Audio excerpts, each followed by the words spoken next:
We're in the building. DJ Gambini, the Renaissance Man, and this is Let's Be Reasonable. Presented to you by Country Vision Studios in association with SJM Productions. Off in the building today, I got Dwayne, Comedian Grant. Welcome to the show, Comedian Grant. Thank you.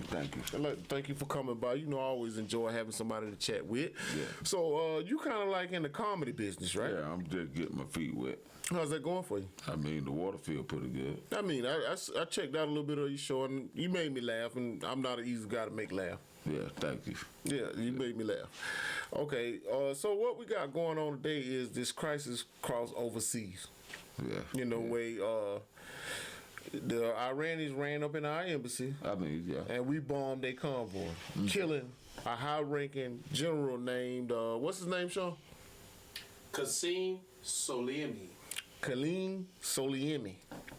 I just start speaking American. I can't say that. Okay, so we'll just stick with high-ranking general or high-ranking military official. Okay, but my thing is, what would you have Trump do? I mean, on this particular subject, or if we focus our train of thought on this particular subject, he was in the right. Not saying like if you were a Trump supporter or a non-Trump supporter, he was in the right. Like we said, they came in, Trump fired his shot back, now they big mad. Yeah, I don't blame him now. When you go to talk about killing high-ranking generals, you know, I think, you know, even being American and, you know, this and that, I like to think that they going to retaliate. I mean, this man been accused of killing 600 American soldiers. 600? 600. I thought it was like 2 or 3 people got killed in that. No, just the embassy was 2 or 3. But like over a period of time, like this man had been creating terroristic threats. Like, maybe Trump should have thought him before, but at this particular time frame and everything, it was the best move for him at a political strategy. And when you go to talk about that, I like to think you talking about he trying to get everybody's attention off his articles of impeachment, right? The articles of impeachment are weighing heavy in on his brain. Trump is the president that, just like every other American, he looks at social media, he looks at the bad and negative comment, and he acts off of that. This president is the only president in history to tweet 90 times a day. Have you ever tweeted or reposted something 90 times a day? I mean, I ain't that involved in Twitter now. I got a Twitter account, and if you're looking for me, it's RM_Gambini on Twitter. But Twitter make you get out of the mud. I can't even understand Twitter. I mean, it's a, like I say, like you say, it's for mainly people with high profiles already. Yeah. You know what I mean? But the fact that he's up there running his mouth is here no doubt. What we talking about is he made a retaliation move on a country that already, like you spoke on earlier, killed that reporter. His name was Jamal Khashoggi. He killed that report. Well, this group killed that reporter. But I gotta admit, I heard on NPR News that was not a sanctioned hit on that reporter. And the people that was involved in that, 3 of them was sentenced to death, and a couple of more got life sentences in jail. Like I said, I just started speaking American. I can't say his name either. But the report I get from is they cut him up like a hot dog in poker bean. Yeah, they did that. And they got rid of him. And for days, they said, oh no, we don't know what happened. Then they come out and say, oh well, it's some of our people, but we had nothing to do with that. Yeah, and things like that happen though. People go rogue. I mean, you know, as a billionaire and as a massive oil controller, as the Saudi prince, and sir, if you looking, I don't have nothing bad to say about you. Don't cut me like a hot dog. They will. We all know something was swept under the rug. Well, I don't think when you talking about 3 men done got sentenced to death, and the rest license. How you swept that up under the rug? I mean, What more can they do? The worst thing you can do when somebody commit a crime and you talk about punish them is kill them. I mean, from a worldview topic, like this is a whole nother place. Like it's a different lifestyle over there. But like, what you were saying is the fact that Trump kind of sided with the Saudis when the Iran people bombed the oil fields. when they bombed the oil refinery, people fail to realize, they forget that Trump said, "Oh, we're going to find out who done this, and we're going to back the Saudis. They are my people." This was like right after cutting old boy up. So then they found out, okay, Iran might have something to do with this, and now, boom, we go gun at them. Well, they ran in the embassy, man. They ran in the air from a hood point. I ran in the embassy and said we won't smoke. No, when you talk embassy, you talking about world relations. Yeah. The one thing you don't do is run up in another country embassy in your country. You don't do that. Nah, that's the place you don't go. But for you to go that place, they'll let you know we want it. Yeah, they asked for smoke and they got smoke. You know what I'm saying? But I think maybe we kind of like. It look like this thing is getting instigated when we already have China right now. We in this trade thing with them, Russia. We accusing them of hacking the damn election. Then you got Kim Jong over there with all these missiles. He talking about America better do this and do that. You know, he promised us a big Christmas present. A lot of things, a lot of Americans tend to forget that we are the #1 superpower of the world. But there's no country out there that can strike us at any given moment without retaliation. But that's the thing, though, Grant. Even though we the #1 superpower in the world, are we really able to stand alone? We've been holding it up since 1945. No, we have allies. We have allies. Now, with the Trump administration, and it's a different kind of administration. So, you have people that won't publicly stand up for it, but they know that they need America. Right. I mean, like I said, we're deployed in how many countries in the world? 80 Too many to name. It's like 80-something plus. If I'm wrong, I know it's between 20 to 80 countries in the world that we are deployed in currently right now. So because if China say they want to do something, or Russia say they want to do something, I mean, we got people sitting at the front step right now. Hey, but don't think they ain't got people sitting at our front step too now. No, they sitting on our front step, but they're a couple hundred yards off. We are really at their front step. Yeah, and I also like to think that and say that, we like to joke and laugh on social media. That's what we do. We get on there to clown. But this is not really a clowning issue because somebody's mother, father, grandparents, sisters, brothers, whatever, could be deployed over there into a hot zone. You see what I'm saying? And they might not make it back. So when we cutting our jokes, we need to, think about that. Right. I always say support the troops, but don't get me wrong. I see some of the memes on Facebook, and they've been hella funny. But a couple of them make me chuckle.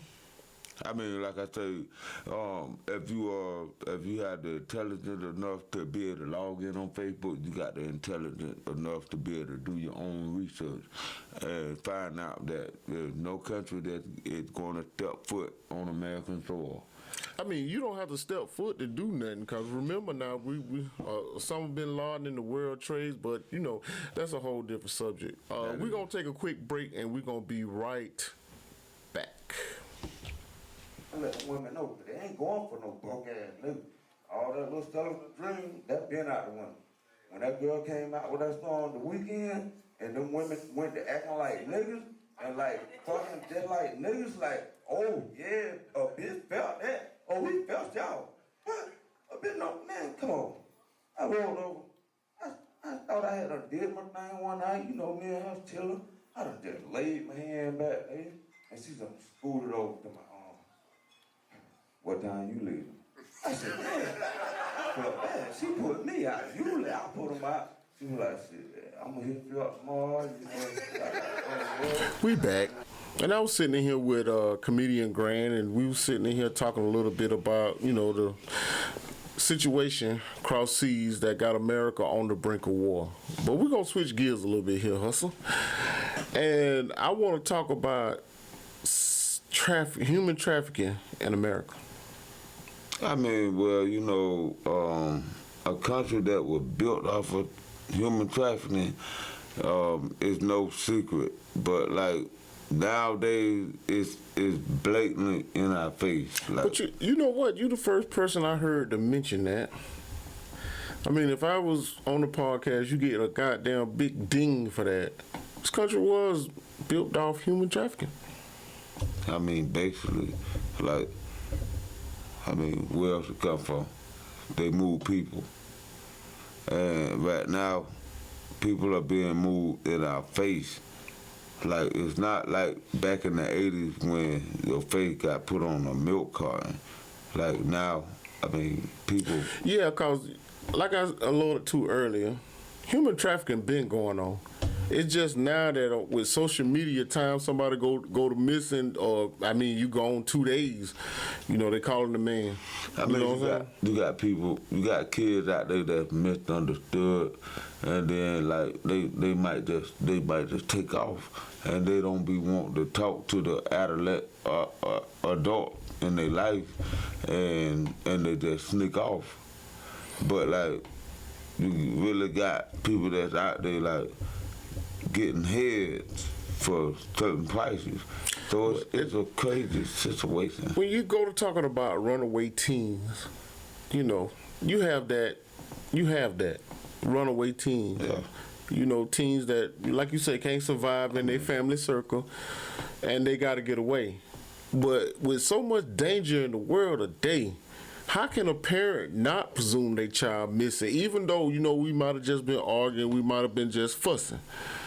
But as a parent, with all this going on today, how can you not say a runaway teen is presumed missing? It's a scary position. Yeah, it is. Because you don't know when to say if this child is acting out or if it's for real.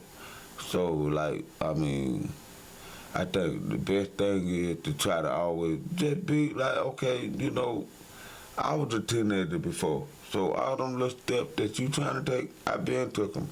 Just be one step ahead of them. And like every little slick thing they think they doing, you own them. Like, come on. Yeah. So No, you can't. Parenting got a lot to do with why children end up missing. Yeah. Because I always think, like, I got a daughter, right? Like, I don't think she need to be no way where nobody gonna snatch her up.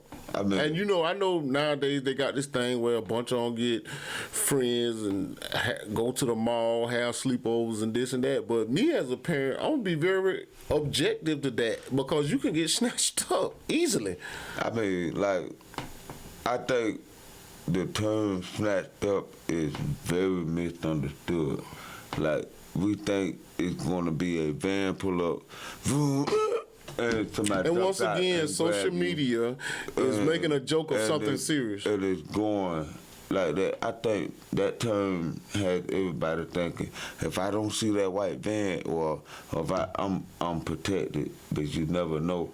Somebody might just be watching you, just like watching over. Like, if they're coming at you for your organs, they already studying you. Oh, you don't smoke, you don't drink, you eat good, you do this. We watching you. You got good eyes, you got a good heart, you got a good liver. Kind of like that movie Repo Man. Anybody ever seen that? Yeah, Repo Man, like, cause the folk old on the organs, like, who came up with that right there? Now, that is a scary thought, but just like I was telling you earlier when we was having a little discussion about guns and all this, any place I think I need to carry a gun, I don't need to be there. I think on another behalf, like, why have a gun and it's at home? It does me no good. But I just call me old fashioned or whatever. I just don't think I'm gonna walk out the door today and need a gun.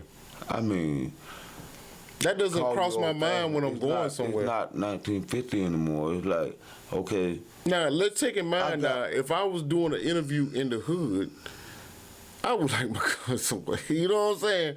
Because I know, okay, I'm doing this for the job, I'm doing this for my brand or whatever. But, okay, I got to go here to do this. Now, maybe I would take a gun there, but I mean, just I'm going to Walmart. Like, why I got to take a gun? I mean, the average American wants to feel like that. Everybody wants to feel like I should be able to go out in public and not have to fear anything happening to me. And that's the second it happened. I'm not saying everybody should be walking around with guns strapped on them to them like they finna go over there and fight the Iranians. Okay, I'm gonna give you an example because we kind of a little bit off subject, but we gonna make it work.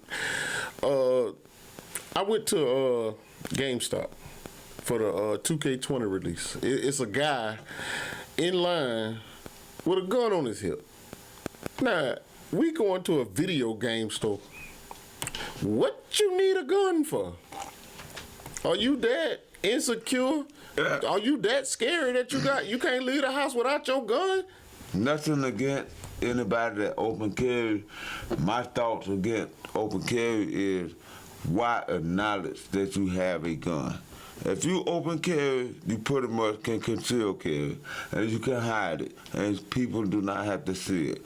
One thing about open carry, my opinion, is it's told if it is a criminal in the building, and I just walk by as a criminal, damn. How somebody know you a criminal because you walk by? Because you don't, but I see your gun sticking out on your side, and I ain't Well, how got you know no that gun. man a criminal? That man might But be you a don't- license to carry like you. You don't know that I'm a criminal. You just got your gun sticking out all bucket like an iPhone 11. That let you And know, I don't look play at- with me now. I gotta admit that. But you don't know I walked up behind you and snatched your gun.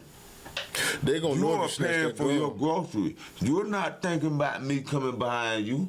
And if I hit you in your neck and grab that gun, what are you gonna do? And I could commit my crime, whatever. Cause I just took your gun off you.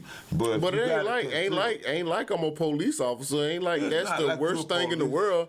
Cause That's I not think the if you worst take a thing. police officer gun, that's the But baddest if- thing in the world. But if you carry concealed, it's under your shirt. Nobody is standing around in the grocery store behind you like, oh God, why do he have this gun on him? Like, really? They don't know it's Well, I there. can kind of agree with you with that. I mean, your gun don't have to be seen. You It don't have to walk doesn't. around It with a gun doesn't. on you like that. That don't, like, you got to have some kind of, I don't want to say that on this show, but God didn't bless you in some areas. You don't walk around like you just got to walk around with your big old gun on your big old side and your big old truck. Hey, Come on, that's like Jack Nicholas said on The Departed. Why we running around here with all these guns? It don't add no interest to your dick. I'm sorry, I had to get that out. Yeah, but see, I wasn't gonna say it. Yeah, I'm glad you did. Appreciate that. But we kind of got off topic a little bit, but we made it work, and we gonna be right back.